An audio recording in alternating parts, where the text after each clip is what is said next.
À Kokomo, en Indiana, un crime inconcevable terrifie la population. Une jeune femme disparaît, apparemment enlevée par des ravisseurs. Après plusieurs jours de recherche, un psychologue retraité du FBI réussit à dresser le profil d'un suspect. Les agents et les détectives devront se rendre dans un autre État s'ils veulent retrouver la victime avant qu'il ne soit trop tard.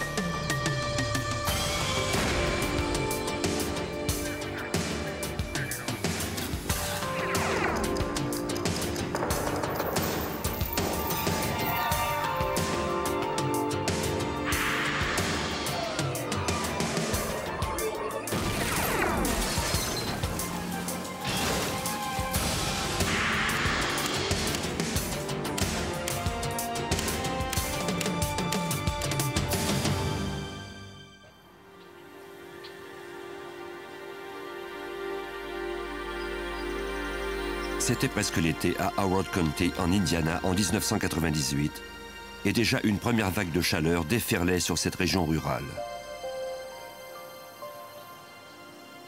Mis à part les fermiers qui n'avaient pas le choix, le reste de la population évitait la chaleur en restant à l'intérieur. C'était le cas d'Anita Woodridge, 21 ans. Elle avait prévu aller manger avec ses grands-parents et son petit ami avant de commencer son quart de travail dans une entreprise de messagerie. Son petit ami devait passer la prendre vers midi. Mais rien n'arriva comme elle l'avait prévu. Vers 12h30, la mère d'Anita rentra du travail. Elle fut surprise de voir le petit ami de sa fille attendre devant la maison. La voiture d'Anita n'était pas là. Ce n'était toutefois pas son genre de manquer un rendez-vous ni de laisser la porte du garage ouverte. Elle remarqua également que la moustiquaire de la fenêtre de la cuisine qui faisait face au garage avait été enlevée. Peut-être quelqu'un était-il entré par effraction dans la maison? La porte d'entrée n'était pas verrouillée. Anita avait disparu. Anita! Anita!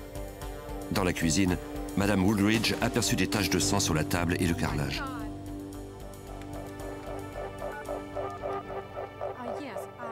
Elle appela le service d'urgence. Le chef détective Steve Rogers d'Howard County répondit à l'appel. Je crois que personne d'entre nous ne savait exactement à quoi nous avions affaire. On savait que les circonstances étaient suspectes. Il pouvait y avoir eu entrée par effraction puisque la moustiquaire avait été retirée. De plus, la présence de sang indiquait qu'il y avait eu un acte de violence. Le détective transmit la description d'Anita et de sa voiture bleue à toutes les unités de patrouille, incluant celle de la ville voisine de Kokomo. Des techniciens filmèrent la scène avant que des indices éventuels ne disparaissent. Ils recueillirent le sang dans la cuisine. Malheureusement, il leur était impossible de savoir si c'était celui d'Anita, puisqu'ils ne disposaient pas d'un échantillon connu de son sang. On retrouva dans le garage la moustiquaire arrachée de la fenêtre. Les enquêteurs se mirent à la recherche d'empreintes. Mais aucune d'entre elles ne fournissait d'indices. Les enquêteurs interrogèrent ensuite les parents d'Anita afin d'en savoir un peu plus à son sujet.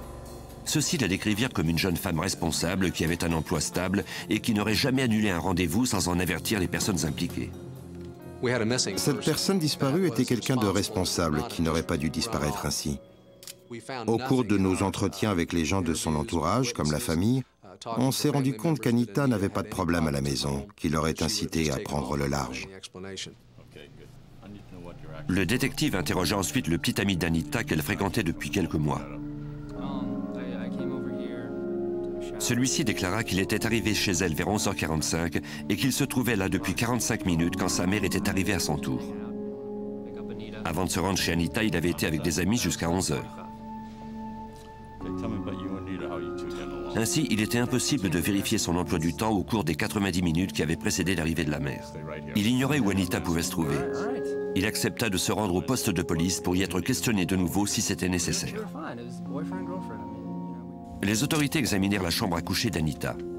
Sa mère remarqua alors que les vêtements qu'elle devait porter au travail étaient toujours là. Elle appela le superviseur de sa fille, mais celui-ci lui répondit qu'Anita n'était pas rentrée travailler.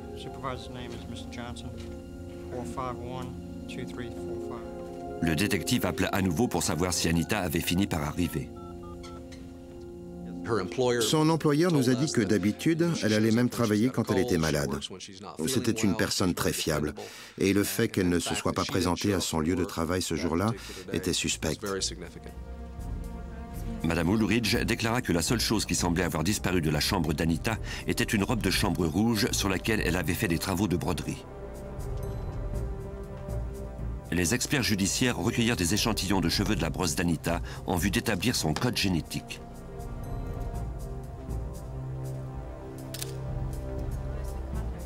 Dans la salle de bain, Anita avait laissé ses lunettes et ses verres de contact dont elle avait besoin pour conduire.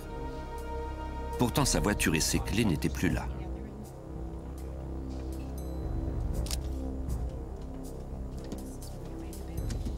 Monsieur et Madame Woolridge remarquèrent également qu'il n'y avait plus d'édredons sur leur lit et que les draps avaient été froissés.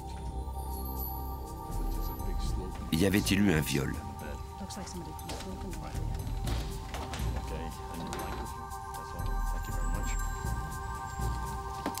Les experts judiciaires se mirent à la recherche d'indices dans la chambre.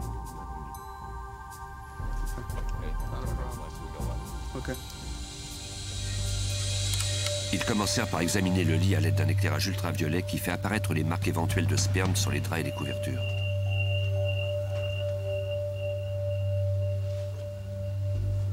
Mais il n'y en avait aucune trace. De son côté, un détective trouva dans le garage du ruban adhésif froissé en boule où s'étaient agglutinés de longs cheveux comme ceux d'Anita. On s'était probablement servi de ce ruban pour bâillonner la victime. Si c'était le cas, Anita était encore en vie quand elle avait quitté la maison. Les détectives élargirent le champ de leur recherche en vue de trouver des témoins. On a visité le quartier en interrogeant les voisins et en explorant les environs pour voir si quelqu'un l'avait vu. Parallèlement, nous tentions de trouver des suspects en parlant aux personnes avec qui elle avait des contacts quotidiens. Un policier interrogea le voisin d'en face. Celui-ci se rappelait avoir aperçu quelqu'un devant leur maison ce matin-là. Vers 10h30, il avait vu un homme transportant un sac à dos bleu se diriger vers la porte d'entrée principale. Il n'avait vu personne d'autre en revenant 30 minutes plus tard, après avoir effectué quelques courses. Il ne se souvenait pas si la voiture d'Anita était toujours là. Les policiers ne pouvaient que spéculer sur ce qui avait pu arriver. Nous en avons déduit qu'au pire, c'était un enlèvement. À tout le moins, il s'agissait à coup sûr d'un cas de personne disparue. Dès le début, il était donc essentiel de conserver tous les éléments importants de la scène du crime, puis de commencer l'enquête, notamment en obtenant le plus d'informations possible sur la victime pour identifier un suspect qui l'aurait enlevé, si cela a été effectivement le cas. Mais 24 heures de travail ininterrompu et des dizaines d'interrogatoires ne permirent pas de trouver quelqu'un qui aurait vu Anita et sa voiture. Les détectives interrogèrent alors un des amis du père d'Anita. Il déclara avoir parlé à la jeune femme au téléphone le matin de sa disparition. Les relevés téléphoniques des Woolridge le confirmaient. L'homme avait appelé vers 10h30 pour parler à M. Woolridge. Anita lui avait répondu que son père n'était pas là et qu'elle était seule à la maison. Avant de prendre le message, elle lui avait dit de garder la ligne car il y avait quelqu'un à la porte de la maison.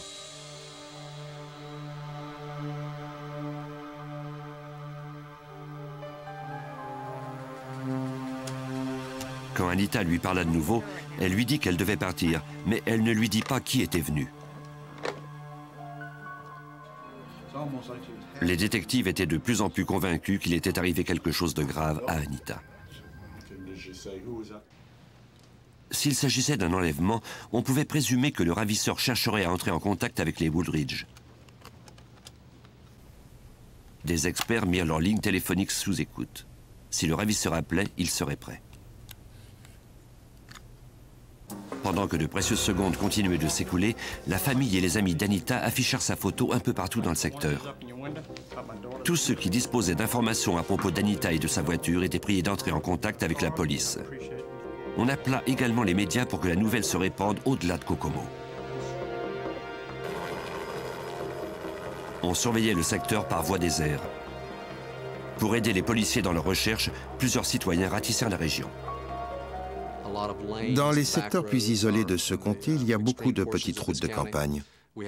Nous disposions de bénévoles et de gens de la protection civile. Ils ont organisé des battues dans des secteurs boisés. Nous avions la conviction que si nous trouvions sa voiture, cela nous fournirait de nouvelles pistes.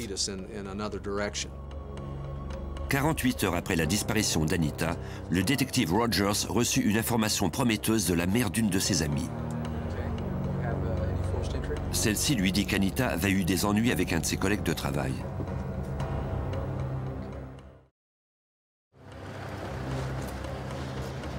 La jeune femme lui avait confié que l'homme l'avait harcelée sexuellement à son lieu de travail. Cela l'avait inquiété au point de porter plainte contre lui.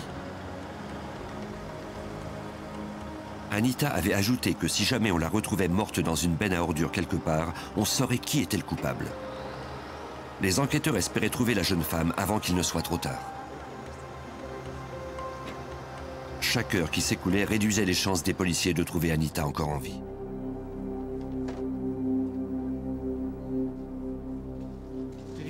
Les enquêteurs retournèrent à l'entreprise de messagerie. Selon le superviseur, personne n'avait porté plainte contre l'employé en question pour harcèlement sexuel. L'homme avait démissionné 3 semaines plus tôt et quitté l'État pour aller poursuivre ses études. Le nom de ce suspect devrait rester sur la liste des policiers jusqu'à ce qu'il puisse fournir un alibi sur l'endroit où il se trouvait au moment de la disparition d'Anita. Pendant qu'on vérifiait cette piste, les enquêteurs se mirent à la recherche d'autres suspects dans le secteur.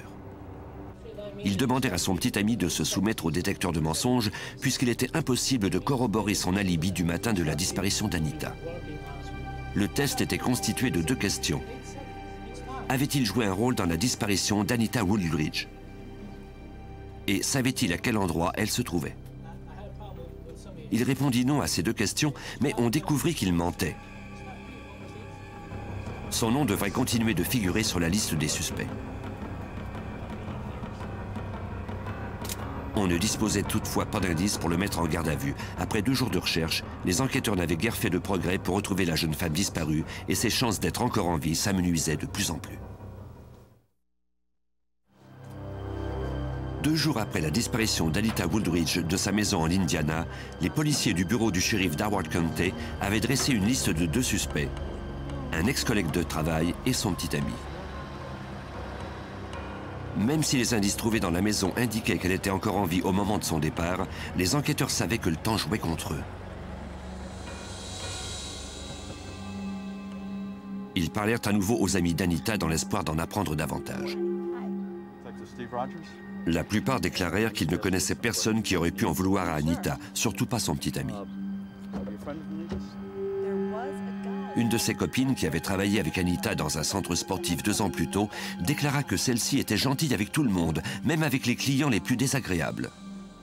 Elle se rappelait un membre du centre dont le comportement envers les femmes était particulièrement grossier. Il s'appelait Victor Steele. Rien ne semblait le décourager. Il harcelait sans cesse les employés, notamment Anita.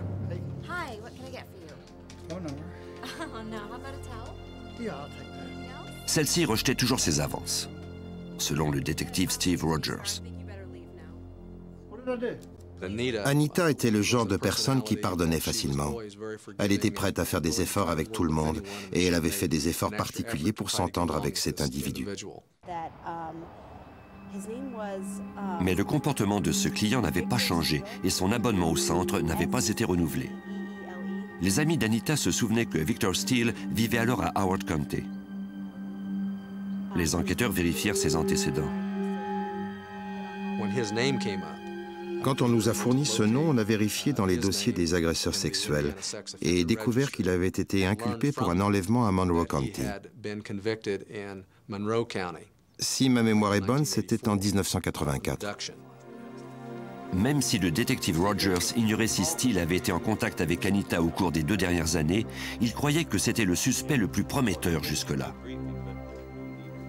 Pour étayer ses soupçons, il demanda à l'agent du FBI, Steve McVeigh, alors à la retraite, de dresser le profil psychologique du suspect. On m'a fourni une liste de 3 ou 4 suspects. Il désirait savoir s'il m'était possible de réduire cette liste. Ses ressources étaient limitées et le temps pressait. Ainsi, si nous réduisions notre champ de recherche, nous gagnerions un peu de temps. Le psychologue examina le dossier de la scène du crime et les antécédents de tous les suspects. Ceux de Victor Steele, âgé de 41 ans, se démarquaient des autres. Les circonstances entourant son inculpation 15 ans plus tôt ressemblaient étrangement à celles entourant la disparition d'Anita. En décembre 1984, il avait suivi une femme sur le campus d'une université en Indiana où il étudiait. Un soir, il avait attendu à l'extérieur que parte son petit ami. Comme Anita, cette jeune femme avait déjà repoussé ses avances. Sachant qu'elle était seule, Steele s'était approché de sa maison.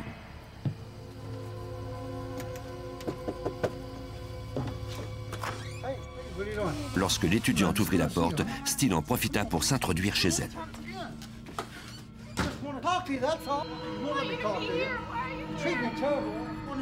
Il sortit un couteau de son sac à dos bleu et menaça de la tuer si elle se refusait à lui. Il l'avait déjà rencontrée. Il ne vivait pas très loin de chez elle. Il avait toujours avec lui ce sac à dos qui contenait le parfait petit arsenal du criminel. Ce sac contenait du ruban adhésif, des cordes et tout ce dont il pouvait avoir besoin. C'était un trait caractéristique de sa façon de procéder. Après l'avoir violée, il la força à marcher avec et de faire semblant qu'elle était amoureuse de lui, sans quoi il la poignarderait. Pour le psychologue, cela indiquait que Steele avait pour fantasme de se sentir aimé. Il espérait que cette femme tombe amoureuse de lui, que cette victime l'aime. Il ne percevait pas ce qu'il faisait comme un viol. Maintenant, 15 ans plus tard, si c'était encore lui le coupable, son crime porterait la même signature, mais il aurait forcément amélioré sa façon de procéder. Et plus important encore, Steele n'avait pas tué sa victime à l'époque. Il l'avait remise en liberté à la condition qu'elle ne porte pas plainte à la police. Elle accepta, mais dès qu'elle le put, elle courut à la première cabine téléphonique pour appeler le service d'urgence. Victor Steele fut arrêté quelques heures plus tard. Il passa les 8 années suivantes derrière les barreaux pour viol et enlèvement au premier degré. Cette inculpation l'avait anéanti. En prison, il tenta de se suicider à 2 reprises. Si c'était bien lui qui avait enlevé Anita, il ne ferait certainement pas la même erreur 2 fois. Victor Steele désirait trouver une femme qu'il pouvait contraindre à l'aimer. Si cela ne fonctionnait pas, il était prêt, selon moi, à la tuer. Le psychologue insista sur l'importance de ne pas parler de l'enquête à Steele. Si le suspect découvrait que la police le surveillait, il tuerait sans doute Anita et se suiciderait ensuite. Le détective Michael Allsapple de Kokomo fut l'un des agents secrets à tenter de situer l'endroit où se terrait le suspect. Retrouver cet homme signifiait pour nous surveiller son dernier lieu de résidence, soit la maison de sa mère en banlieue de la ville, ici à Howard County. 2 jours et demi après la disparition d'Anita, la police commença à surveiller la maison des Steele. On ne vit personne y entrer ni en sortir. Il fallait que les agents sachent qui se trouvait à l'intérieur tout en restant inaperçus. Une voiture garée devant la maison pourrait peut-être leur permettre de tenter quelque chose. Il y avait une voiture à vendre devant la maison. Nous avons saisi cette occasion pour établir un contact en faisant croire que nous étions intéressés par cette voiture, tout en conservant notre anonymat. Les agents secrets, qui portaient des micros cachés, se préparaient à entrer en contact avec la personne dans la maison. Ils ignoraient si Steele et Anita s'y trouvaient. Ils savaient que leur présence pouvait mettre la victime en danger si Victor Steele découvrait qu'il était soupçonné. Une femme d'un certain âge répondit à la porte. Elle déclara aux faux acheteurs que la voiture à vendre appartenait à son fils Victor. Quand les deux détectives lui dirent qu'ils étaient prêts à l'acheter tout de suite, elle les invita à entrer pour discuter du prix.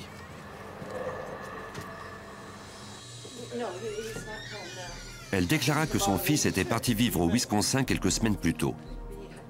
Comme celui-ci n'avait toujours pas de ligne téléphonique à son nom au Wisconsin, elle ne pouvait pas le rejoindre. Elle devrait absolument lui parler pour fixer le prix de la vente. Les faux acheteurs lui promirent de rester en contact avec elle et lui dirent qu'ils aimeraient parler directement au propriétaire de la voiture. Pour le psychologue du FBI, Victor Steele était sans équivoque le suspect numéro 1. On ne pouvait pas éliminer son nom de la liste. J'avais la conviction qu'il avait trouvé un endroit isolé où il l'avait emmenée et où il pouvait passer beaucoup de temps avec elle. Possiblement dans une autre région que la nôtre, pour que personne ne pense à le chercher à cet endroit.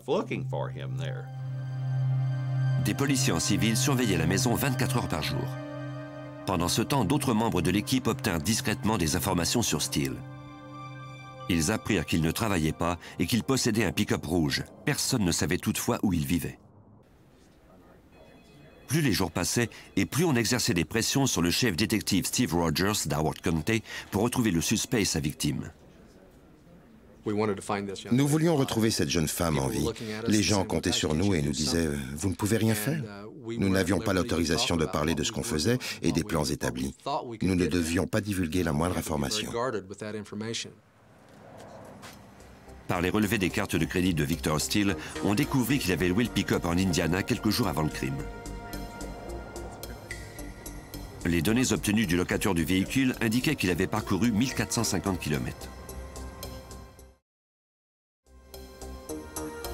Les enquêteurs divisèrent ce nombre par 2 avant de tracer un cercle d'un diamètre de 750 km autour de Kokomo en Indiana. Une ville se trouvait exactement sur la ligne, La Crosse au Wisconsin. Par les relevés de cartes de crédit de Steele, on savait également qu'il avait acheté de l'essence dans une station-service le jour où il avait loué le pick-up. Les détectives appelèrent la société pétrolière afin de déterminer à quel endroit précis se trouvait la station. Celle-ci était située tout près de La Crosse, au Wisconsin.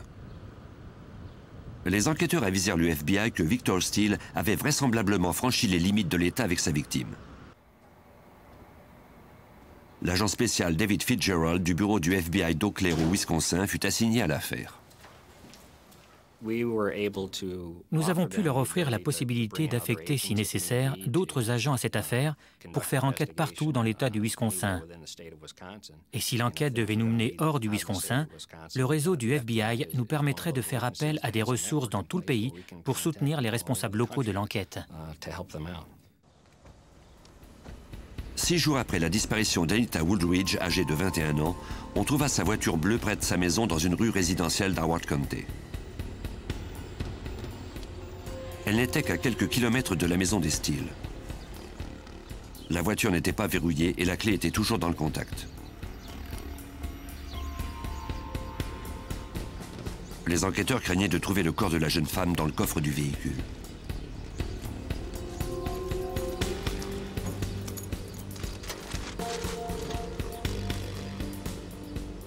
Ce ne fut pas le cas. On trouva toutefois sa robe de chambre et, dessous, d'autres indices encore plus encourageants. Des attaches sectionnées. Cette découverte était très importante pour le psychologue. Il nous a dit que si le ravisseur s'était servi de ces fils pour attacher les bras et les jambes, et qu'il les avait ensuite coupés pour l'aider à sortir du coffre, c'est qu'elle était encore en vie à ce moment-là. Il n'y avait aucune trace de sang, de sperme, ni de trace de lutte dans la voiture. On ne trouva aucune empreinte de doigt suspecte non plus. Les experts trouvèrent cependant ce qui semblait être une empreinte de coude sur la vitre de la portière du conducteur. Ils la conservèrent précieusement pour la comparer dès qu'ils auraient celle d'un suspect. Rogers demanda ensuite au psychologue s'il jugeait utile que l'on assigne une partie de ses effectifs, déjà très limités, à des recherches à La Crosse au Wisconsin. Steve Rogers m'a demandé si, selon moi, cela valait la peine d'envoyer des détectives au Wisconsin pour trouver la femme. Nous avions même le nom d'une ville où le suspect avait acheté de l'essence. Cela dit, ce n'était qu'une hypothèse que le suspect ait effectivement amené la victime à cet endroit. Nous n'en étions pas absolument certains, sauf que nous ne disposions d'aucun autre renseignement à ce moment-là. Une escouade de détectives de l'Indiana prit donc la direction de La Crosse au Wisconsin où, croyait-on, Steele avait vraisemblablement emmené Anita. Ils y rencontrèrent l'agent spécial David Fitzgerald et des policiers de cette ville de 50 000 habitants. Ils ne disposaient d'aucune information spécifique qui laissait croire que Victor était là à ce moment précis, ni qu'Anita était là d'ailleurs. Ils nous ont dit qu'on les trouverait sans doute un peu fous d'être jusqu'ici, mais ils étaient arrivés depuis une journée et demie, et ils étaient persuadés qu'il se produirait quelque chose dans notre secteur et qu'on pourrait sans doute les aider. Ce soir-là, pour perdre le moins de temps possible, les enquêteurs formèrent plusieurs équipes pour tenter de localiser le pick-up rouge de Steele dans les rues de La Crosse. Ils ne s'arrêtèrent pas avant 4 heures du matin. Mais sans adresse ni aucune idée de l'endroit où Steele pouvait cacher sa victime, leurs recherches furent vaines. Une fois encore, ils s'adressèrent au psychologue Steve McVeigh pour que celui-ci les aide à éliminer certains secteurs de recherche. On m'a d'abord demandé si, selon moi, on devait chercher une victime encore en vie ou un cadavre. Je leur ai répondu que, selon toute probabilité, elle demeurerait en vie aussi longtemps qu'il penserait pouvoir la contrôler et tant qu'il ignorerait qu'il était soupçonné par la police. Il la garderait sans doute en vie le plus longtemps possible, dans un endroit où il lui serait facile de la contrôler et qui ne présenterait aucun risque pour lui.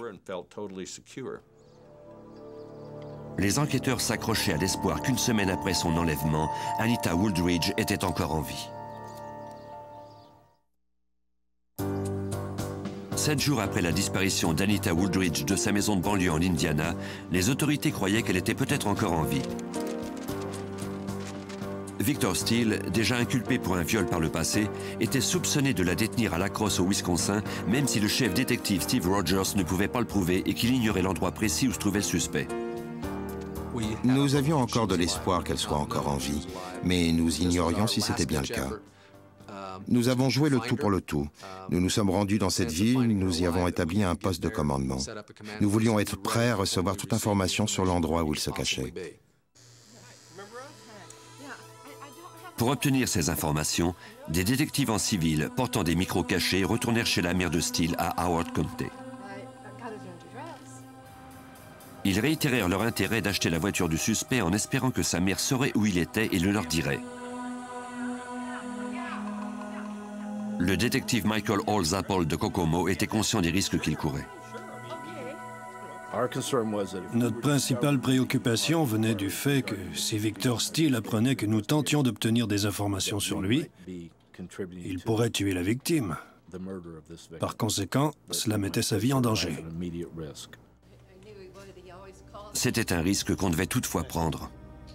La mère du suspect dit qu'elle n'avait pas le numéro de téléphone de son fils au Wisconsin, mais qu'elle avait toutefois son adresse. L'agent en civil répéta l'adresse à voix haute à son collègue afin que les détectives qui écoutaient à l'extérieur puissent en prendre note.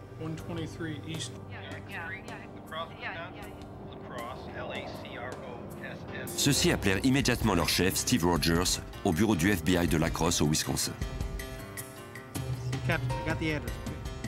Mon équipe ratissait les rues de La Crosse avec les policiers de cette ville et les agents du FBI.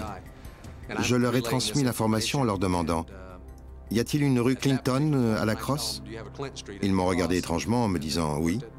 J'ai répondu « Eh bien, c'est là qu'il faut aller ». Les agents du FBI et les détectives de La Crosse ne mirent que quelques minutes à se rendre sur place. Ils virent le pick-up rouge de Victor Steele garé devant la maison. Dès qu'on a commencé à surveiller le lieu où vivait Victor Steele, j'ai demandé aux autorités locales d'aller voir un magistrat. On devait obtenir un mandat de perquisition de sa maison sur Clinton Street et de son véhicule, ainsi que l'autorisation de fouiller Victor Steele. En attendant que les mandats de perquisition soient émis, des agents contactèrent le propriétaire de la maison qui vivait dans le même quartier pour vérifier si Steele avait de fait loué cette maison. Le propriétaire le confirma. Steele lui avait dit qu'il comptait y ouvrir une petite librairie. Le propriétaire fournit alors aux policiers un plan du bâtiment.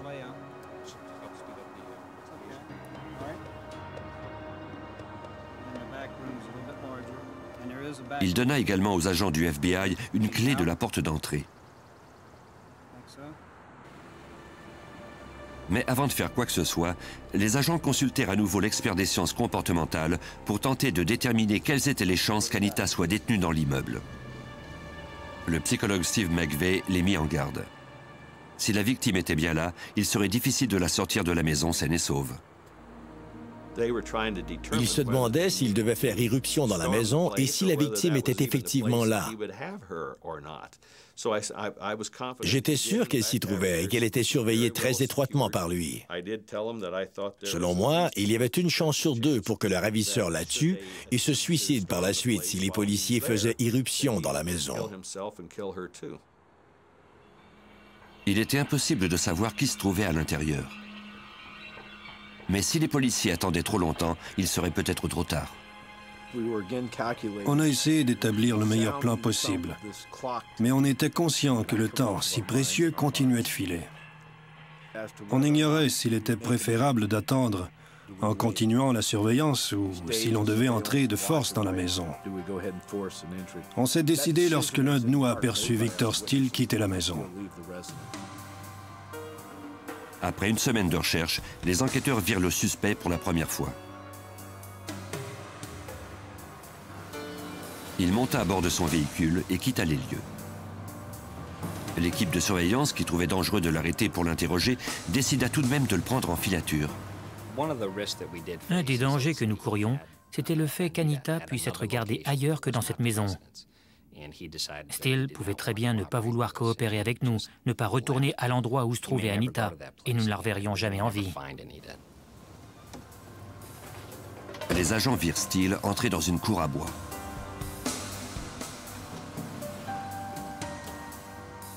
Un détective le suivit à l'intérieur.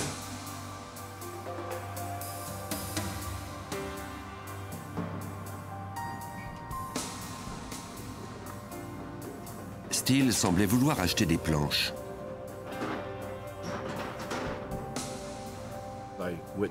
Je l'ai vu acheter du bois. C'était un indice troublant et une information que je devais relayer à l'équipe de surveillance. Nous nous demandions pourquoi il avait besoin de ce bois. Voulait-il en faire une cage ou un cercueil?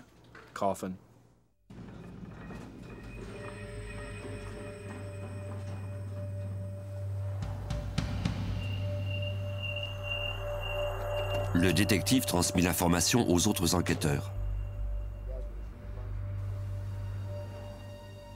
Ceux-ci le virent revenir à son pick-up avec le bois.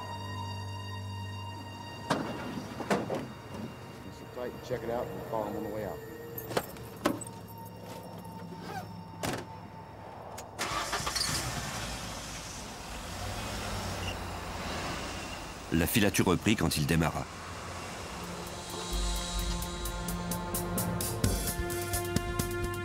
Steele refit le trajet inverse en direction de sa maison louée. Il fallait vite décider si on devait courir le risque de l'arrêter, même si on ne savait pas où il allait, ni où exactement Anita se trouvait. S'il était encore en vie ailleurs que chez lui, il serait allé la voir depuis le temps que nous le surveillons. Mais comme il n'avait pas quitté la maison durant tout ce temps, nous pensions qu'il la gardait à cet endroit.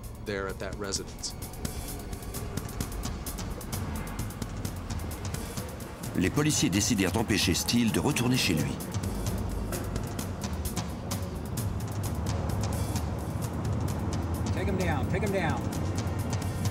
Un détective de La Crosse demanda par radio à un patrouilleur d'arrêter le pick-up en espérant que cette décision permettrait de retrouver Anita en vie.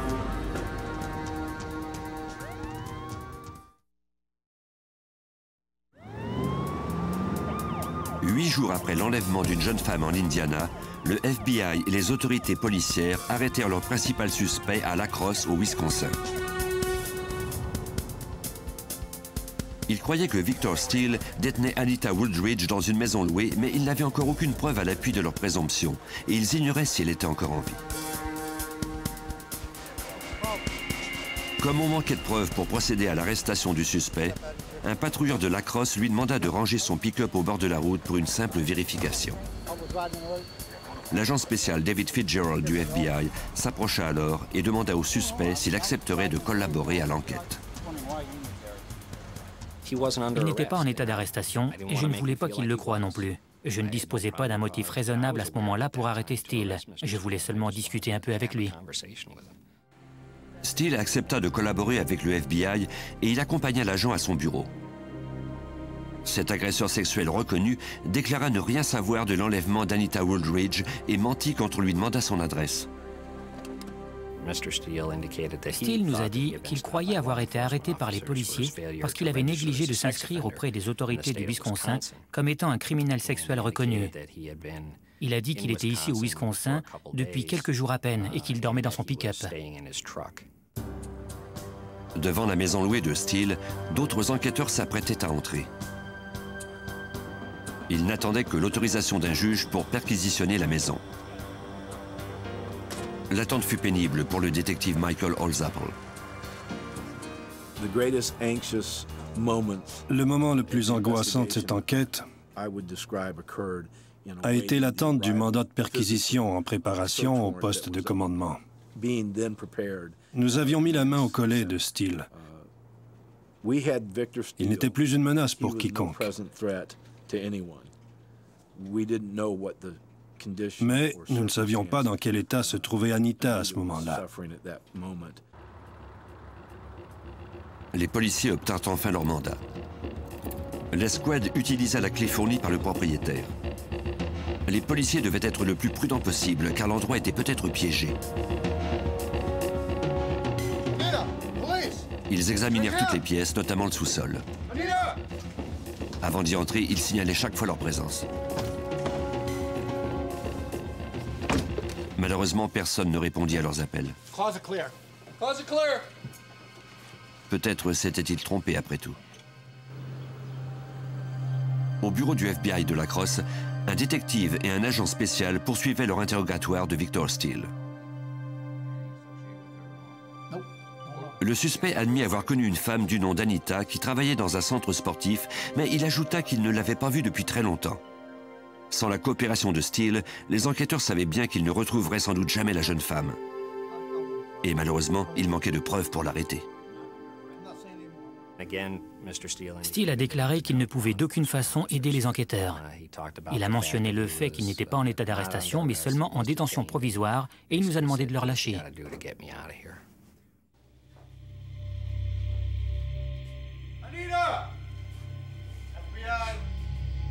De leur côté, les policiers dans la maison trouvèrent une grosse armoire métallique couchée par terre, dans la dernière pièce dans laquelle ils entrèrent.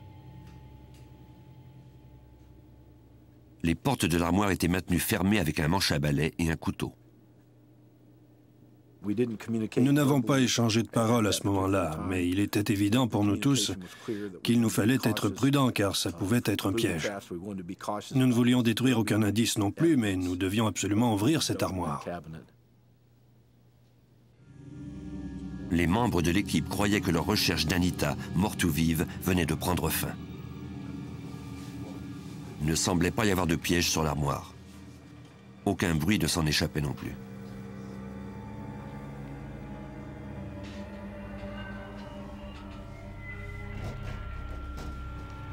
Avec la plus grande prudence, ils débloquèrent les portes de l'armoire.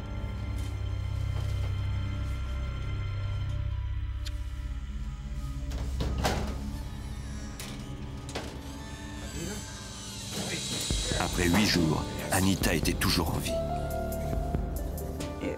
Je n'arrivais pas à concevoir que ce cauchemar allait prendre fin. Quand ils ont ouvert l'armoire, j'ai vu 5 ou 6 policiers devant moi et j'ai pensé « Merci mon Dieu, ramenez-moi à la maison ». Anita Wooldridge déclara à ses sauveteurs que bien qu'elle ne portât pas de bâillon, Victor l'avait menacée de mort si elle émettait le moindre son. Il m'a dit qu'il pourrait faire semblant que quelqu'un venait me sauver et que si je criais à l'aide, il me tuerait. Quand la police est arrivée à la porte, j'avais peur de crier parce que je croyais qu'il faisait jouer une cassette ou qu'il essayait de me piéger. On confia la victime à une équipe d'urgence. Mais mis à part le fait qu'elle était déshydratée, elle était encore en bonne santé, malgré une épreuve aussi horrible. On mit Victor Steele en état d'arrestation pour enlèvement et viol. Celui-ci demeura imperturbable. Victor Steele n'a rien regretté de ce qu'il avait fait. Il m'a semblé que les seuls remords qu'il éprouvait étaient dus au fait qu'il s'était fait arrêter. Anita n'avait guère été nourrie pendant sa captivité. En mangeant son premier repas, elle raconta aux enquêteurs comment tout avait commencé 8 jours plus tôt. Victor Steele était arrivé chez elle vers 10h30. Elle se rappelait ce client du centre sportif et l'avait fait entrer. Il lui avait alors dit qu'il faisait du vélo et qu'il aimerait bien boire un peu d'eau. Cela ne m'est pas apparu anormal puisqu'on l'avait tous vu se promener à bicyclette. C'était une journée très chaude. Je n'ai pas hésité à lui ouvrir pour lui donner ce qu'il voulait avant de lui demander de sortir. Anita demanda à Steele d'attendre quelques instants le temps qu'elle nettoie le sang sur le carrelage de la cuisine, car elle s'était coupée un peu plus tôt. Mais dès qu'elle eut le dos tourné, Steele sortit un pistolet paralysant de son sac à dos. Je n'ai pas eu le temps de savoir ce qui arrivait tellement tout s'est passé vite. Puis j'ai compris qu'il m'attaquait et je me suis mise à crier, même si je savais bien que personne ne m'entendrait. Les fenêtres étaient toutes fermées et l'air climatisé était en marche. Quand il m'a frappé dans l'estomac, j'ai perdu le contrôle de mes jambes et je me suis affaissée. Steele mit des vêtements féminins avant de sortir de la maison. Mais avant, il s'empara de l'édredon et de la robe de chambre d'Anita pour lui ligoter les poignets. Il essaya de la sortir par la fenêtre de la cuisine, mais se ravisa et la força à marcher jusqu'à sa voiture. Il la fit monter dans le coffre arrière. Avant de l'emmener au Wisconsin, il s'arrêta chez sa mère, où il la viola. J'ai toujours dit que j'aimerais mieux mourir plutôt que d'être violée. Mais là, c'est comme si mon corps était entré en mode de survie. Je me suis dit, je vais m'en sortir et je vais faire ce qu'il faut. Je vais tout faire pour ne pas mourir de cette façon et laisser mes parents avec des questions sans réponse. Une fois à la Crosse au Wisconsin, Steele lui montra une armoire de métal où il la força à entrer. Il lui dit que si elle tentait de s'échapper, il la tuerait. Anita lui promit de ne pas tenter de fuir. Mais Steele ne lui faisait pas confiance.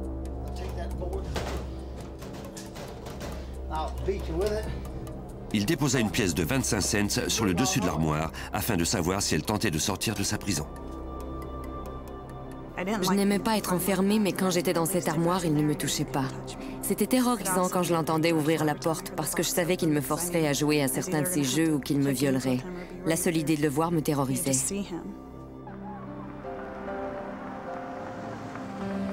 La famille et les amis d'Anita l'accueillirent chaleureusement à son retour à la maison. Le détective Michael Holzapfel ne s'attendait pas à ce que l'affaire se termine aussi bien. J'ai travaillé à plusieurs occasions sur des enquêtes qui ne se sont pas terminées comme je l'aurais voulu, comme je l'aurais souhaité.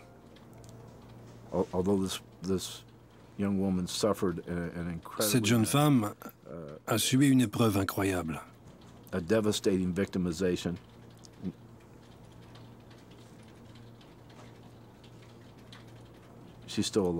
Elle est toujours en vie. Nous avons tous travaillé ensemble pour pouvoir ramener cette personne à la maison, saine et sauve. Victor Steele n'a pas eu recours à un avocat lors de son procès en janvier 1999. Il a été jugé coupable, entre autres, d'enlèvement, de vol de voiture et de possession d'armes. Il a été condamné à la prison à vie sans possibilité de libération conditionnelle. Il est incarcéré au pénitencier de Beaumont, au Texas. Mes buts dans la vie ont changé. Je n'avais jamais pensé travailler dans le domaine des forces policières auparavant, mais c'est maintenant quelque chose qui m'intéresse. J'aimerais pouvoir aider d'autres personnes. Je voudrais qu'il n'y ait jamais plus d'autres hommes comme lui dans nos rues. Cela change complètement mes perspectives d'avenir. Cette expérience aurait pu détruire n'importe qui. Mais grâce à sa force de caractère et à ses valeurs personnelles, Anita a surmonté son épreuve. Elle espère maintenant devenir agent du FBI afin d'apporter son aide aux victimes, comme l'ont fait les agents du FBI pour elle.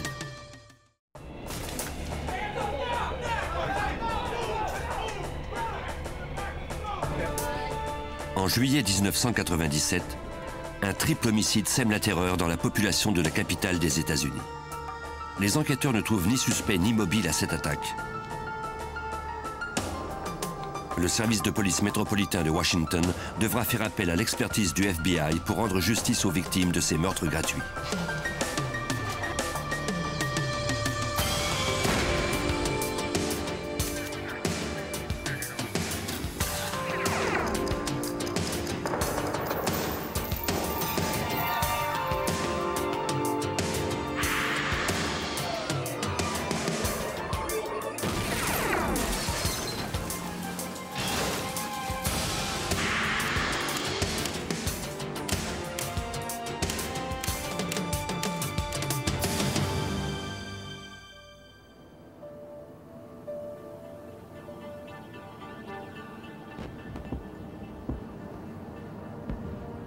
Washington, au mois de juillet 1997.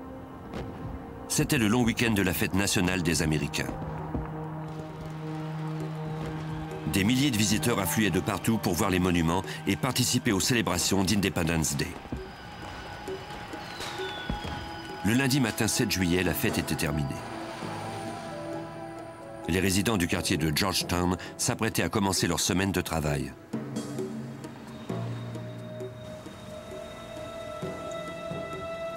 À 5h15, la gérante de jour d'un café très populaire arriva au travail à temps pour affronter l'heure de pointe de la clientèle.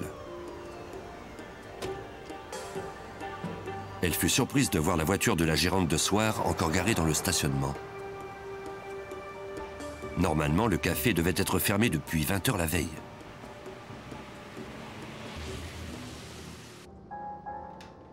Les lumières du café étaient encore allumées. Il y avait de la musique et des pâtisseries fraîches derrière le comptoir. Pourtant, le café semblait vide et l'on n'avait pas fait le ménage comme d'habitude. La gérante vérifia la grille horaire des employés pour savoir lesquels travaillaient la veille au soir.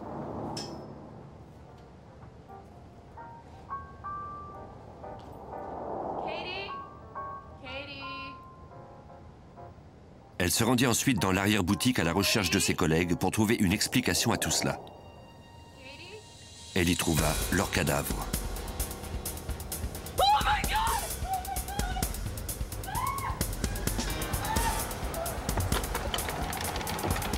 Elle se précipita hors du café pour demander au premier véhicule qui passait de s'arrêter.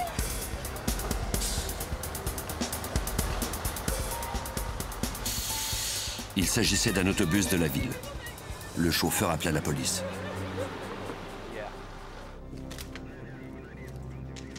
L'aube se levait à peine que le service de police métropolitain avait déjà dressé un périmètre de sécurité autour de la scène pour y faire ses examens. Une empreinte de chaussure à côté de la porte d'entrée ne correspondait à aucune des semelles des victimes, ni à celle de la gérante de jour. Les 3 employés avaient été abattus avec une arme à feu. Il s'agissait de la gérante de soir, Katie Mahoney, âgée de 24 ans, Daron David Goodrich, 18 ans, et Demery Allen Evans, 25 ans. Les victimes semblaient avoir été assaillies pendant qu'elles nettoyaient les lieux, soit après 20 heures. Katie Mahoney, qui avait reçu le plus grand nombre de projectiles, avait encore les clés du commerce en main lorsqu'elle avait été abattue. Pour le détective James Trenum du service de police métropolitain, la violence de ce triple homicide laissait présumer qu'il s'agissait d'un acte de vengeance personnelle. Lorsque j'ai vu dans quelle position les corps se trouvaient et le nombre de coups de feu qu'avait reçu Katie, j'ai tout de suite pensé qu'il y avait eu une dispute entre elle et son petit ami. Les deux autres personnes les avaient laissés seuls en se retirant dans l'arrière-boutique. Ensuite, elle était allée les rejoindre, mais son petit ami l'avait suivie et Foudrage avait fait feu sur elle à plusieurs reprises avant de tirer sur les autres employés qui tentaient de porter secours à Katie. On recueillit à même le sol 6 douilles et 4 projectiles d'un fusil semi-automatique de calibre 380. Au plafond, juste au-dessus du coffre-fort, les policiers trouvèrent un des 3 projectiles de calibre 38.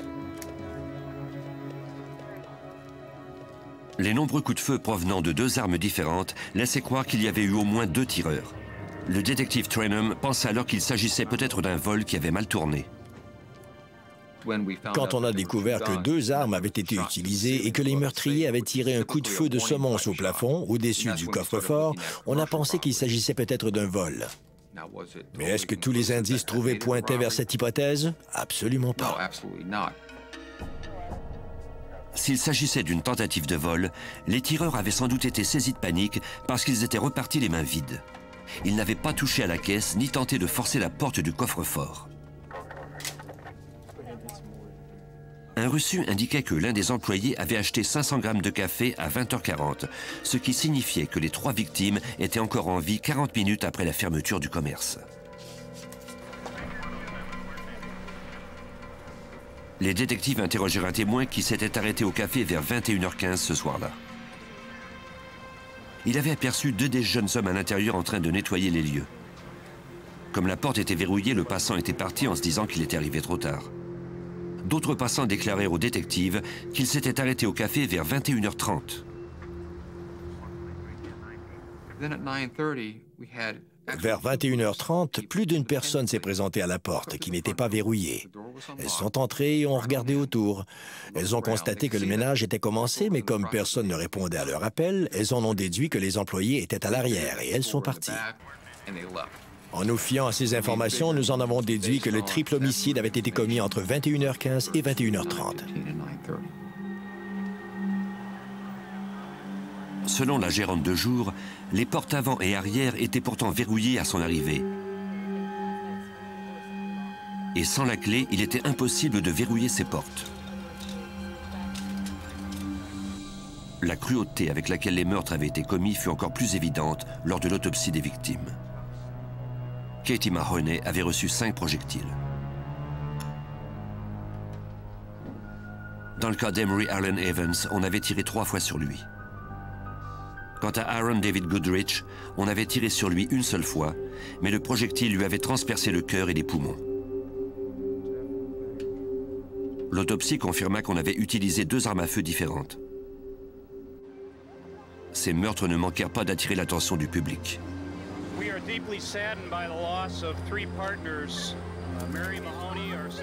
Les propriétaires du café offrirent une récompense de 50 000 $ à quiconque fournirait des informations menant à l'arrestation des meurtriers.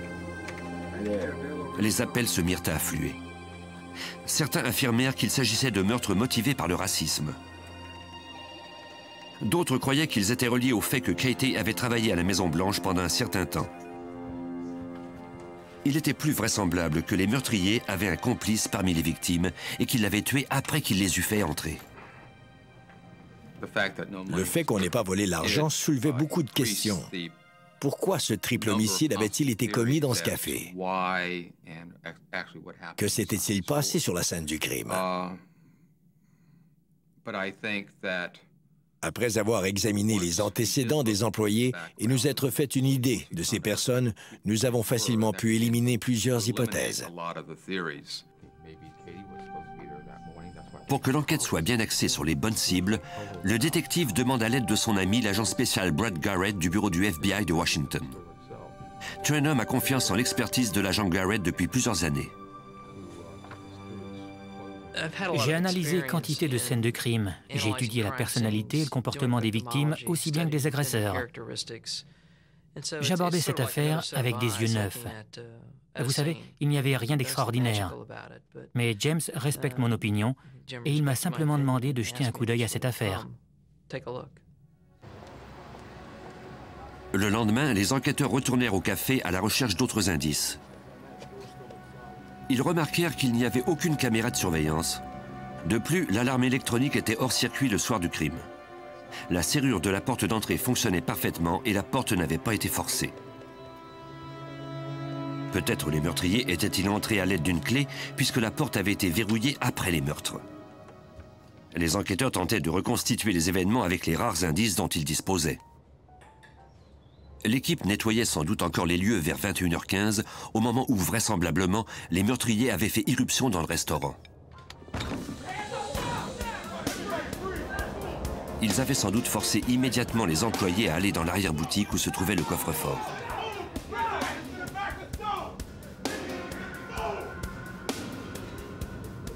C'est à cet endroit qu'ils avaient apparemment perdu la maîtrise des événements.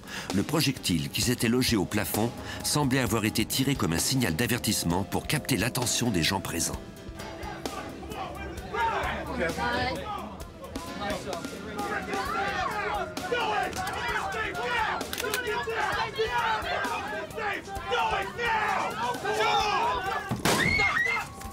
Ce coup de feu fut sans doute assourdissant, compte tenu de l'exiguïté de la pièce, et il accentua l'état de panique des employés, avec le résultat que tous trois furent abattus.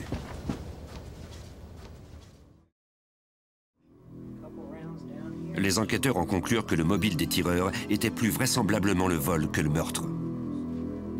Ils en déduisirent également que ce n'était pas leur premier vol et qu'ils recommenceraient.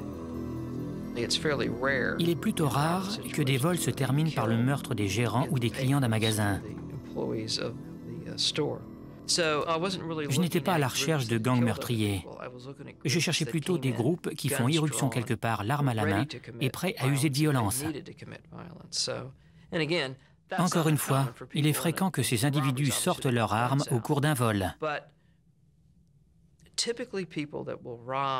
Et d'habitude, ces voleurs de commerce comme celui-ci n'hésiteront pas du tout à récidiver dans d'autres commerces semblables. Mais ce scénario ne fournissait malheureusement pas d'indices sur l'identité des meurtriers. Les enquêteurs espéraient que la réponse qui leur avait échappé jusque-là était toujours sur les lieux du crime. Derrière le comptoir, le détective trouva la liste des tâches de Katie. Elle avait complètement terminé son programme de travail ce soir-là. Mais il y avait un point qu'elle n'avait pas coché, s'excuser auprès d'un employé. Les enquêteurs apprirent que quelques jours avant le crime, Katie avait réprimandé un membre de l'équipe pour son apparence plutôt négligée.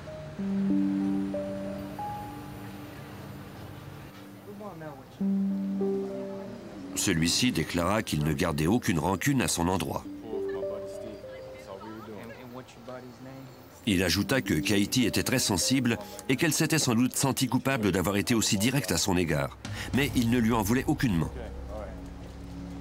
Les enquêteurs confirmèrent l'alibi de cet employé. Il se trouvait avec des amis lors des meurtres.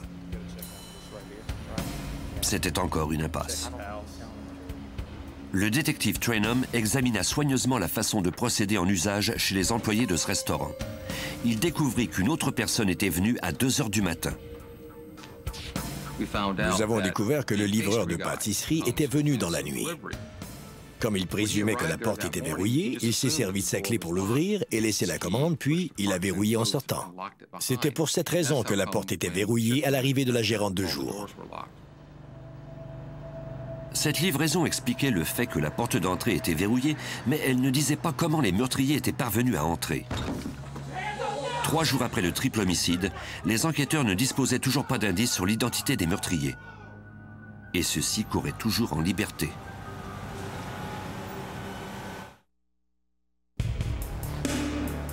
Le 7 juillet 1997, 3 employés avaient été abattus dans un café de Georgetown.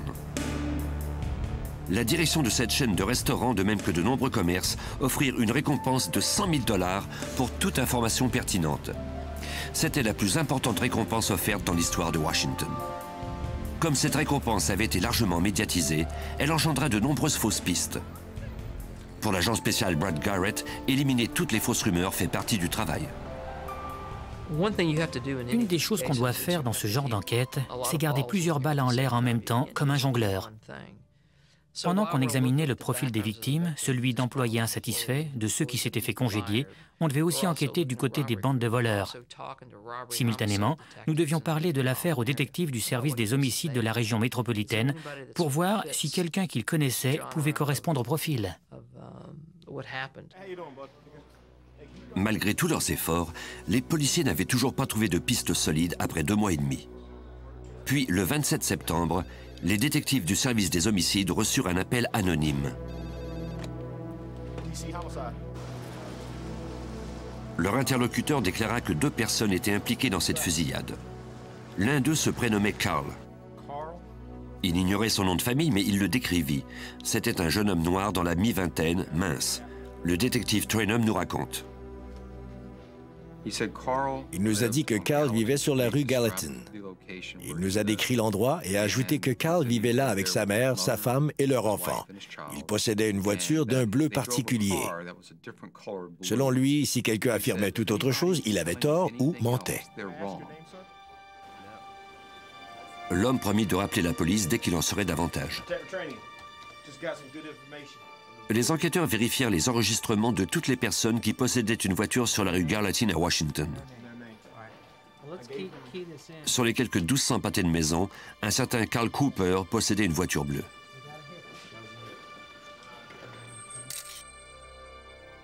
En vérifiant ses antécédents judiciaires, on découvrit que cet individu de 28 ans avait déjà volé des commerces à main armée et qu'il était soupçonné de meurtre. Aidé d'un complice, Carl Cooper avait volé 2 épiceries à la pointe d'une arme à feu en janvier 1989 à Prince George County, au Maryland. Lorsque le complice de Cooper avait été trouvé abattu d'un coup de feu, la police avait fait de Cooper son principal suspect, mais sans jamais trouver assez d'indices pour prouver sa culpabilité.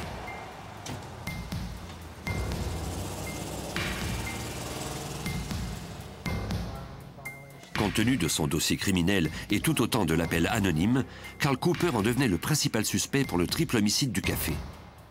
Les enquêteurs devaient maintenant en découvrir davantage sur son compte.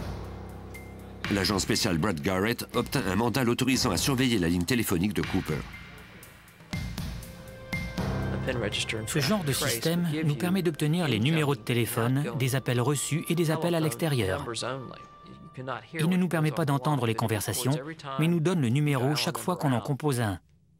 Il apparaît sur un écran et nous fournit la durée de l'appel. Nous avons fait ça pour savoir à qui Cooper parlait. Ainsi, s'il communiquait avec des individus plus souvent qu'avec d'autres, nous le saurions. Les agents découvrirent qu'un barbier appelait fréquemment chez Cooper. Des informateurs leur dirent que, selon eux, ce barbier était le complice de Cooper dans le triple homicide du café.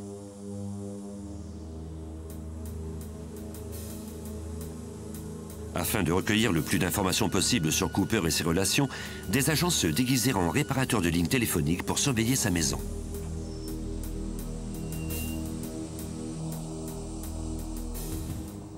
Nous avons installé une caméra quasi invisible sur le poteau devant chez lui, qui pouvait filmer 24 heures par jour les personnes qui entraient et sortaient de la maison. Nous voulions connaître les allées et venues de Cooper, établir son emploi du temps, savoir quelle voiture il utilisait et qui lui rendait visite. L'installation de cette caméra ne nécessitait aucun mandat puisque l'appareil se trouvait dans un lieu public. Les agents surveillaient Cooper 24 heures par jour et filmaient du même coup toutes les personnes qui entraient et sortaient de chez lui.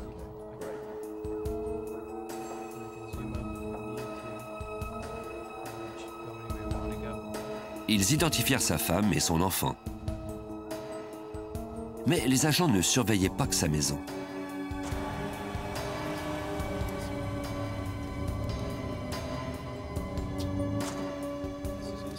Des équipes le prenaient régulièrement en filature partout en ville.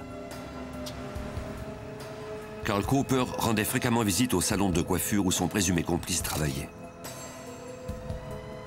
Les enquêteurs devaient tenter de découvrir si oui ou non le barbier était impliqué dans les meurtres du café. Ils espéraient obtenir des réponses en se servant du dispositif pour surveiller ses appels. Nous cherchions à savoir qui était cet homme du salon de coiffure et quelle était sa relation avec Carl Cooper. Avait-il participé à des vols avec lui? Nous avons donc examiné ses antécédents. Selon les données fournies par nos informateurs, les deux hommes, de même que d'autres complices, avaient commis plusieurs vols à main armée. La surveillance de sa ligne téléphonique permit aux agents de découvrir une autre relation du barbier. Une femme qui l'appelait fréquemment. C'était la petite amie du complice de Cooper qu'il avait présumément tué quelques années plus tôt.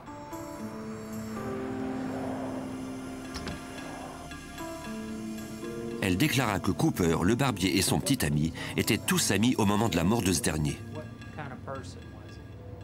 Elle ne communiquait plus qu'avec le barbier car elle croyait Cooper responsable du meurtre. Elle connaissait bien la femme de Cooper. Selon elle, celle-ci participait d'ailleurs au crime. Elle avait par exemple fait l'acquisition d'armes à feu illégalement pour lui. L'une de ses armes était un pistolet de 9 mm. Pour faire ses achats, elle se servait de son permis de conduire où figurait toujours son nom de jeune fille et son ancienne adresse. Ainsi, la police ne pourrait remonter jusqu'à Cooper si des recherches étaient entreprises. Tous les complices de Cooper se servaient aussi de leurs petites amies. Cette femme a été très coopérative avec la police. Elle désirait que l'affaire soit résolue. Elle nous a fourni encore plus d'informations à propos de Carl Cooper et de ses complices. Elle nous a parlé notamment d'un autre individu qui avait participé au vol au cours de l'été 1997. Les policiers établirent un réseau de surveillance de ce troisième présumé complice de Carl Cooper.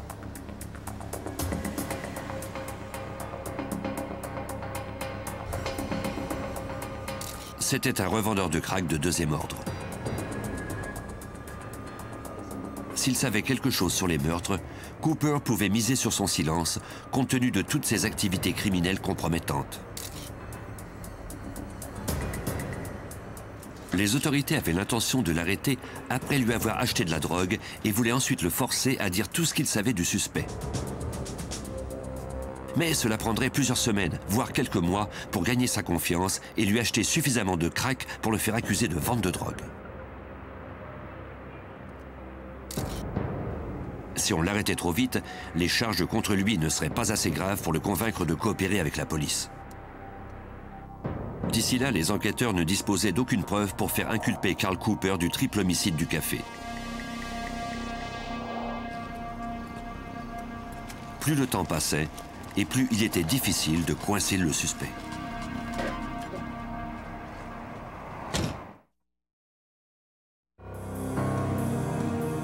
À la fin de juillet 1998, une année s'était écoulée depuis le meurtre de 3 employés d'un café de Georgetown.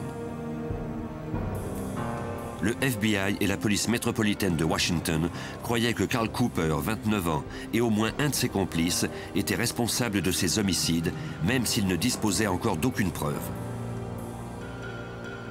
Ils recueillaient des informations sur leur suspect, examinaient ses relevés téléphoniques et surveillaient sa maison et ses complices dans l'espoir de trouver des preuves de sa culpabilité. Malgré tous leurs efforts, Cooper semblait inatteignable. Les enquêteurs surent alors que Cooper avait appris que son nom figurait sur la liste de suspects, comme nous le raconte l'agent spécial Brad Garrett du FBI. Dans ce type d'enquête, plus on avance, plus on parle aux gens, en particulier aux gens de la rue, et plus les nouvelles se répandent.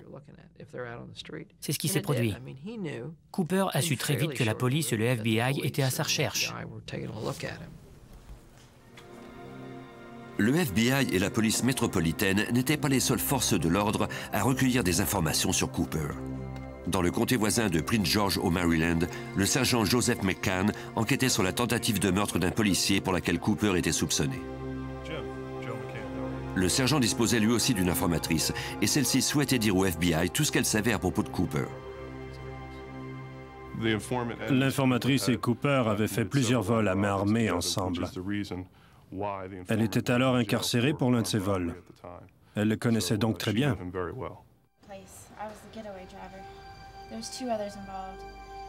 Les enquêteurs se rendirent interroger la complice de Cooper à une prison de Pennsylvanie. Bien qu'elle n'ait pas été directement impliquée dans le triple homicide, elle savait comment Cooper procédait.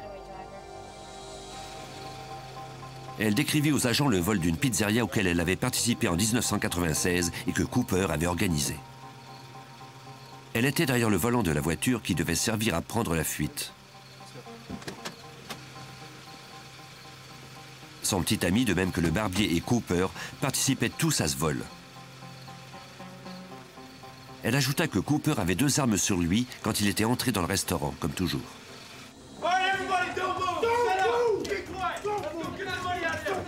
Il devait tirer sur quiconque n'obéirait pas à ses ordres.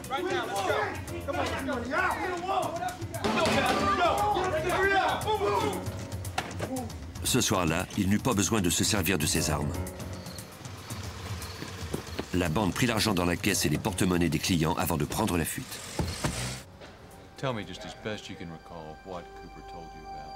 L'informatrice n'avait pas terminé de raconter ce qu'elle savait. Elle parla aux agents d'un vol commis peu de temps après celui de la pizzeria et au cours duquel Cooper avait utilisé son arme.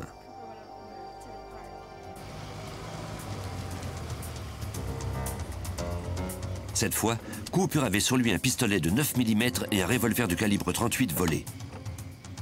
Le barbier l'attendait dans la voiture. Ils avaient prévu s'en prendre aux automobilistes garés dans le parc d'Avondale à Hyattsville, au Maryland.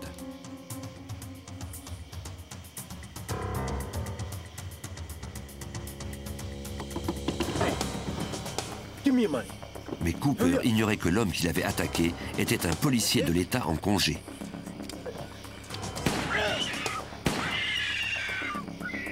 Cooper fit feu à 2 reprises et le toucha une fois.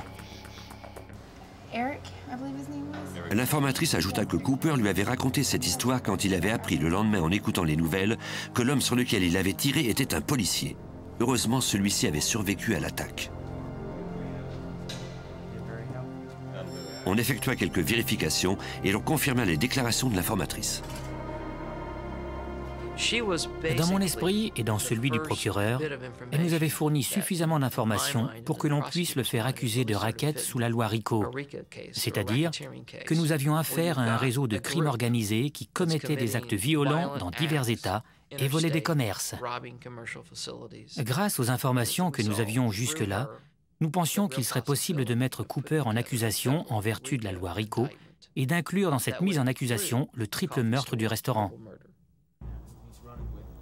Mais pour monter la preuve que Carl Cooper était le chef d'une organisation criminelle, il fallait d'abord et avant tout décrire en détail les activités de ce gang.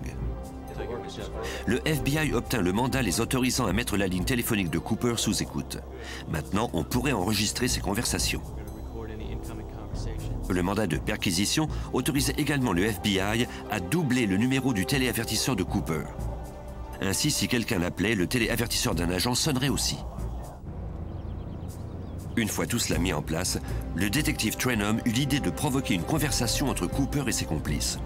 Les policiers commencèrent dès lors à poser des questions à propos du pistolet de 9 mm acheté illégalement par la femme de Cooper. Nous savions que sa femme avait fait l'achat d'un pistolet pour lui en 1996. Nous nous sommes donc rendus à l'adresse qu'elle avait donnée chez l'armurier lors de l'achat du pistolet. Nous avons découvert que c'était l'adresse de sa mère. Pour obtenir le plus d'informations possible, les enquêteurs demandèrent à la femme si sa fille avait toujours le pistolet de 9 mm en sa possession.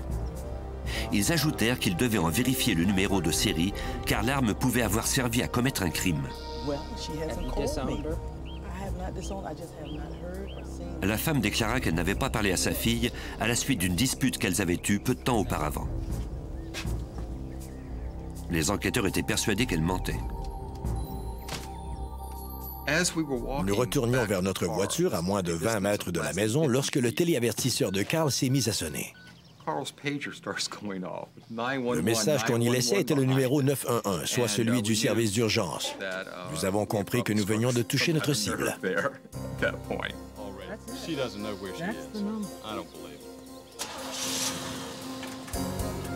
Les agents qui écoutaient la ligne téléphonique du suspect entendirent la femme avertir sa fille que les autorités cherchaient son arme. L'opération de surveillance de la maison de Cooper, de sa ligne téléphonique, de sa famille et de ses amis commençait à porter fruit. Le détective James Trenholm avait entendu une conversation incriminante entre la femme de Cooper et la petite amie d'un des présumés complices de Cooper. Elle tentait de découvrir pourquoi la police était à la recherche de Cooper. Elle a émis des hypothèses à voix haute. Était-ce à cause de la fusillade du parc? Et l'autre, qui s'appelait Missy, lui a dit non. Est-ce à cause du vol de la pizzeria? L'autre a encore dit non. Eh bien, pourquoi alors? A-t-elle demandé. Et son interlocutrice a dit, « Tu te rappelles ce que je t'ai raconté à propos de ce qui est arrivé à Georgetown? » Elle a alors dit, « Tu parles du café? » « Oui, oui, » a répondu son ami. C'est à ce moment-là que nous avons réalisé que les deux femmes connaissaient en détail les crimes commis par Cooper. Les enquêteurs savaient déjà qu'elle avait utilisé son nom de jeune fille et son ancienne adresse pour acheter le pistolet de 9 mm pour son mari. Maintenant, ils allaient exercer un peu de pression sur la femme de Cooper pour qu'elle leur révèle à quel endroit se trouvait ce pistolet. Ils se présentèrent à l'improviste à son lieu de travail pour lui demander où se trouvait le fameux pistolet.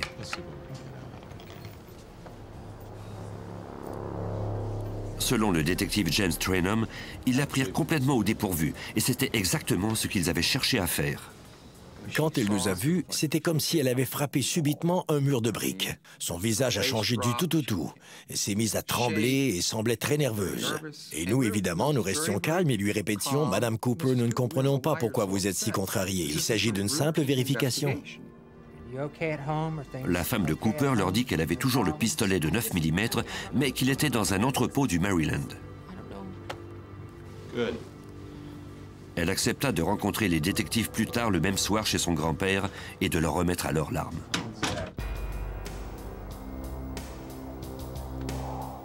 Peu de temps avant le rendez-vous, les agents du FBI virent le présumé meurtrier Carl Cooper sortir de chez lui avec ce qui semblait être l'étui d'une arme à feu. Les détectives ignoraient ce qui les attendait au cours de la rencontre avec la famille du suspect. Cela pouvait être un piège. Un agent portait un micro pour alerter ses collègues garés à proximité au cas où cela serait nécessaire. Dès qu'il les vit s'approcher de la maison du grand-père au Maryland, Cooper leur fit face.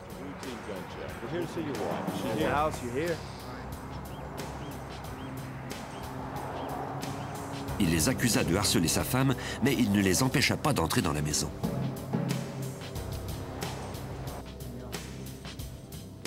Le grand-père était assis à la table avec l'enfant de Cooper, le pistolet devant eux. Comme l'arme de 9 mm était là, à portée de la main, les policiers avaient le droit de s'en emparer. Ce n'était pas la même arme que celle qui avait servi dans le café. Elle ressemblait plutôt à celle utilisée pour tirer sur le policier en congé dans le parc au Maryland.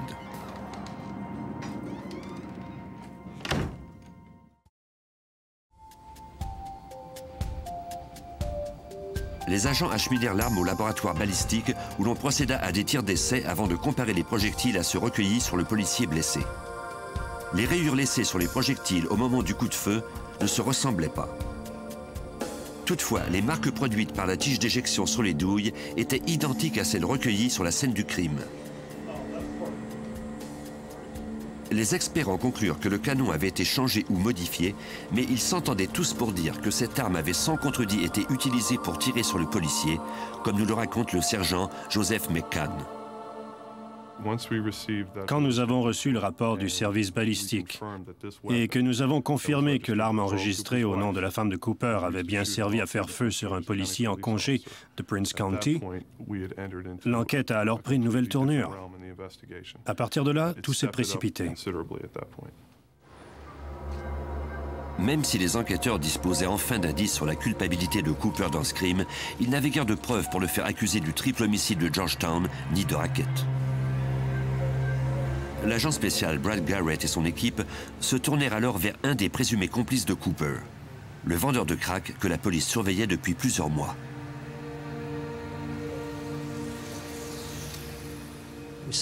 On a acheté du crack de cet homme à plusieurs reprises jusqu'à ce qu'on en ait assez pour obtenir la peine minimale pour ce type de délit devant la Cour fédérale. Et puis, on l'a arrêté. Notre objectif, c'était qu'il nous aide à monter notre preuve. Les enquêteurs voulaient lui demander de recueillir des informations sur Cooper en échange d'une réduction de peine pour son recel de drogue. Pour s'éviter quelques années de prison, le vendeur accepta finalement de porter un micro et de rencontrer le suspect. Malheureusement, il n'était pas aussi proche de Cooper que les agents l'avaient espéré.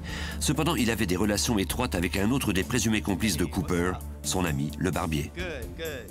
Le vendeur de crack l'appela pour lui dire qu'il désirait le rencontrer.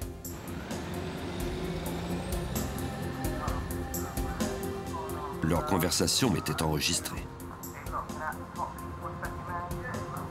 L'informateur annonça au barbier que la police l'avait arrêté sur la rue pour lui poser des questions à propos de leur implication dans le triple homicide avec Carl Cooper. Le barbier savait déjà qu'une enquête était en cours et il lui assura qu'il n'avait joué aucun rôle dans l'affaire.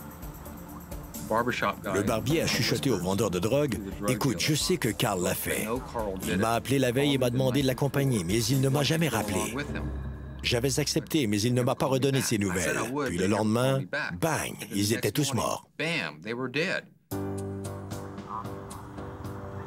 Mis à part l'appel anonyme reçu plusieurs mois plus tôt, c'était la première fois que le FBI disposait d'un lien entre Cooper, sa bande et les homicides du café. Maintenant, c'était au tour du barbier d'être interrogé.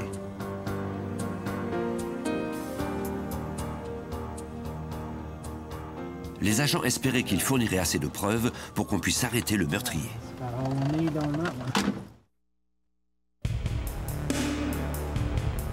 Un an et demi après un vol raté et un triple homicide dans un restaurant de Georgetown, le FBI et la police métropolitaine de Washington resserraient leur étau sur la bande de présumés voleurs et meurtriers. Le barbier, qui en faisait vraisemblablement partie, avait déclaré à un informateur du FBI qu'il avait accepté de participer au vol à la demande du chef, Carl Cooper, mais que celui-ci ne l'avait pas rappelé. Le barbier en avait donc déduit que Cooper avait fait le crime seul. L'agent spécial Brad Garrett croyait qu'il était maintenant temps d'interroger le barbier pour découvrir ce qu'il savait sur Cooper. À ce moment-là, on était d'avis que le barbier était au courant du vol qui allait avoir lieu. Sauf que de fait, ce qu'il avait dit, c'est qu'il aurait participé au vol, mais qu'il ne l'avait pas fait parce qu'on ne l'avait pas rappelé. Alors on ne savait pas trop à quoi s'en tenir. Cooper avait-il agi seul? Avait-il attiré quelqu'un d'autre dans le coup? On ne le savait pas réellement. Sauf qu'on en savait quand même assez pour incriminer le barbier. Tôt le matin, les policiers prirent le barbier en filature alors qu'il quittait sa maison et ils le piégèrent dans un endroit isolé. Les agents tenaient à ce que nul ne sache que le présumé complice de Cooper avait été arrêté, et tout particulièrement le suspect principal.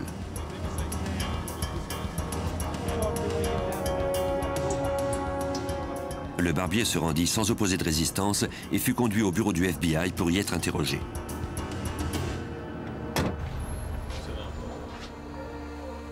De nouveau, il nia être impliqué dans les homicides du café, mais il déclara aux agents ce que Cooper lui avait dit la veille du crime. Carl Cooper lui a confié avoir surveillé ce café.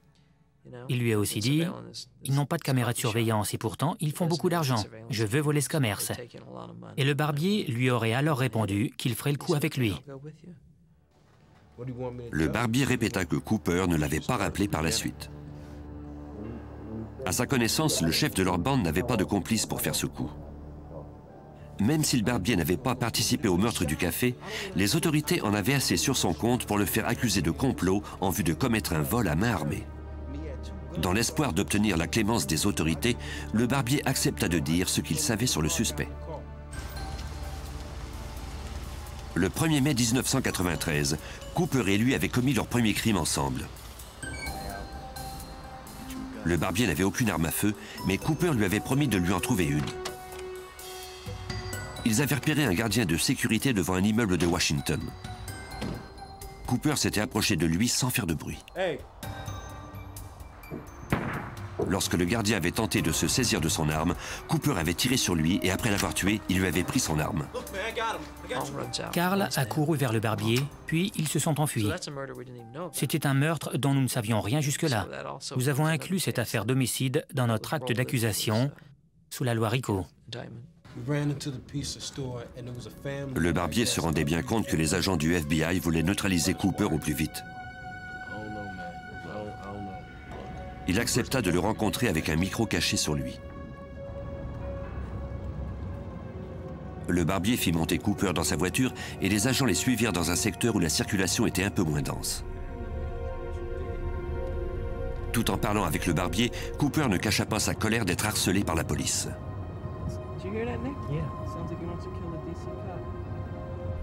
Il jura ensuite de tuer l'agent Garrett et le détective Trenum.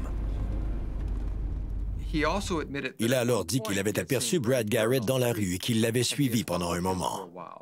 Il trouvait amusant que Brad ne sache pas qu'il était suivi. C'était troublant d'apprendre cela.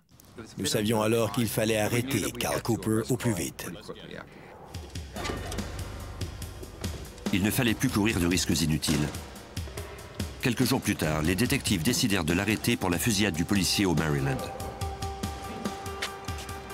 Ils espéraient ainsi obtenir un mandat de perquisition de sa maison et trouver des preuves matérielles de son implication dans le triple homicide du café.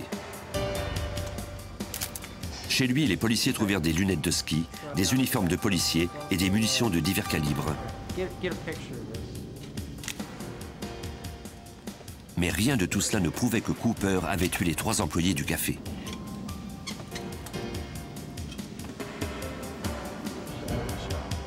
Le FBI espérait obtenir les aveux du suspect lui-même. Malheureusement, Cooper savait que tout ce que la police détenait contre lui, c'était des preuves de complot par ouï-dire. Malgré 2 heures d'un interrogatoire serré, Cooper fut inébranlable. Les policiers n'avaient pas le pouvoir de le garder plus longtemps en détention. Nous n'avions pas assez de preuves contre lui relativement au meurtre du café. Mais si nous l'accusions de racket, nous aurions alors des contraintes de temps pour le faire accuser et inculper. Comme nous ne voulions pas avoir ce genre de contraintes, nous nous sommes dit que l'affaire de Prince George County était notre cas le plus solide et que cela nous permettrait de le maintenir enfermé et d'ainsi protéger les policiers menacés. Suite à l'interrogatoire à Washington, des policiers de Prince George vinrent chercher le suspect pour le ramener dans le territoire sous leur juridiction. Ils devaient y faire face à des accusations pour avoir tiré sur le policier en congé. Mais Cooper, qui était préoccupé par l'enquête que faisait le FBI sur son compte, demanda à être soumis au détecteur de mensonges pour prouver son innocence. Il l'échoua lamentablement. Ce n'est qu'après qu'il passa enfin aux aveux. Je crois que Carl Cooper était persuadé que nous l'avions piégé pour les meurtres du café et qu'il allait être accusé et condamné pour ces crimes. Il désirait tenter le tout pour se montrer sous le meilleur éclairage possible. Comme il avait été seul lors de ce vol, il ne pouvait rejeter le blâme que sur les victimes, et c'est ce qu'il a tenté de faire.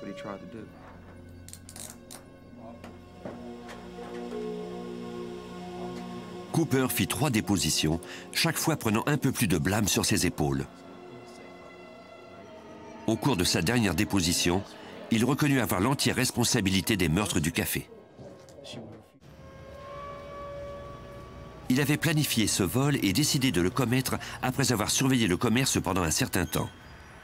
Il avait appelé son complice, le barbier, puis il s'était ravisé, se disant qu'il pouvait faire le coup seul.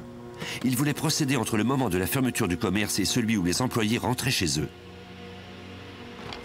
Il déclara au sergent Joseph McCann qu'il transportait sur lui 2 armes à feu, car c'était toujours ainsi qu'il procédait. Quand Carl Cooper volait un commerce, il était très professionnel, car c'était sa façon de gagner sa vie. Si vous faisiez exactement ce qu'il vous demandait, vous aviez toutes les chances de vous en sortir indemne. Mais ce soir-là, les victimes de Cooper ne lui obéirent pas. Vers 21h20, Katie Mahoney, Emery Allens Evans et Aaron Goodrich avaient presque terminé le nettoyage des lieux.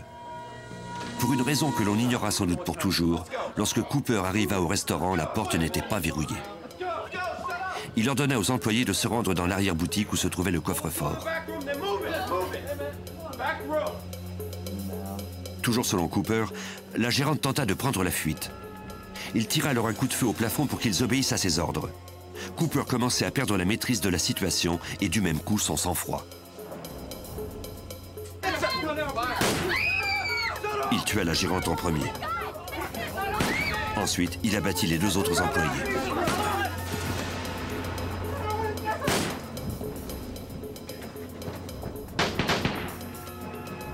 Cooper tira sur Katie encore 4 fois et quitta les lieux sans argent.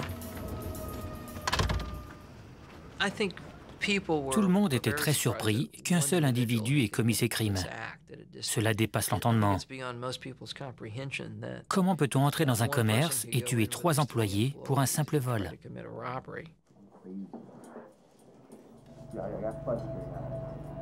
Cooper déclara qu'il était rentré immédiatement chez lui, qu'il avait lavé ses vêtements et s'était débarrassé de ses armes. On ne les retrouva jamais. Au mois de février 2000, soit plus de 2 ans après le triple homicide, Carl Cooper a avoué ses crimes et il a été accusé de 48 chefs d'accusation reliés à ce crime, de même qu'au meurtre du gardien de sécurité, de la tentative de meurtre du policier en congé, du vol de la pizzeria et d'avoir dirigé un groupe de crime organisé. En plaidant coupable, Cooper s'est évité la peine de mort. Il a été incarcéré à vie sans possibilité de libération conditionnelle et sans le droit de faire appel de la décision de la Cour.